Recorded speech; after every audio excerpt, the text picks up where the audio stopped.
اس کی ایک ادبیت ہے، اور اس کو وہی سمجھ سکتے، ہم نہیں سمجھ سکتے۔ اہل زبان سمجھتے ہیں۔ اب شیکسپیئر کا کیا مقام ہے، اس سے وہ انگریزی زبان والے جانتے ہیں کہ اس میں کیا باریکیاں ہیں، کیا ندرتیں ہیں، کیا اس کے سٹائلز کے اندر کیا جو ہے وہ ایک تاثیر ہے۔ اس طرح غالب کی کوئی انگریز کیا سمجھے گا غالب کے شعر میں کیا ندرت ہے اور کیا۔ تو جہاں تک ہے ادبی اعتبار سے قرآن کا معجزہ ہونا، اسے اس وقت کے لوگوں نے سمجھا، اس لیے کہ ان کے ہاں فصاحت، بلاغت، شعر، شاعری، اس کا بہت چرچا تھا، لہذا قرآن مجید نے اسی میدان میں ان کو چیلنج کیا۔ اب جو ہے ہمارے لیے قرآن معجزہ ہے رہنمائی کے اعتبار سے، اس نے تمدنی مسائل کا جو حل پیش کیا ہے، اس نے تمام جو بھی عالمی معاملات ہیں ان کا جو ایک بیلنسڈ نظام پیش کیا ہے، اور پھر یہ کہ اب جو سائنٹیفک حقائق ابھر کر آ رہے ہیں جن کی طرف کہ قرآن مجید میں پہلے سے اشارات موجود تھے، اب یہ پہلو زیادہ نمایاں ہے۔ ویسے اس پر تو کتابیں لکھی گئی ہیں، وجوہ اعجاز القرآن، قرآن کن کن اعتبارات سے معجزہ ہے۔ تو عرب لوگوں کے لیے جب یہ نازل ہوا، اس کا وہ پہلو سب سے نمایاں تھا، اس کی ادبیت، اس کی فصاحت، اس کی بلاغت، اس میں جو مٹھاس ہے، وہ یہ ہے چیز جس کو کہ وہ انہوں نے مان لیا، تسلیم کر لیا۔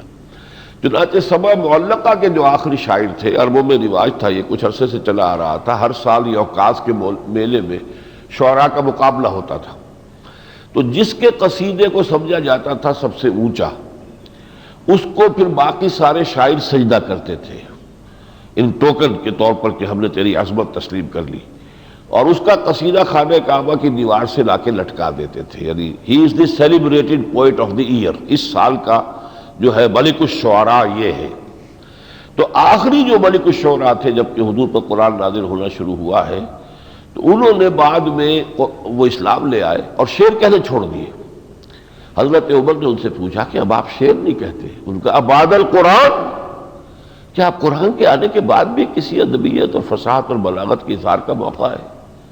شعر کہنے چھوڑ دیے۔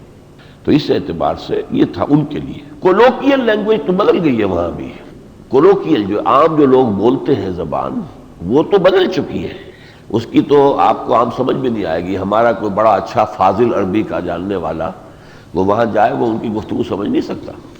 اب وہ قم کو گم کہتے ہیں تو گم ہی ہو جاتا ہے آدمی، یہ گم کیا کہہ رہا ہے، عربی میں تو قاف ہے ہی نہیں، کیا کریں۔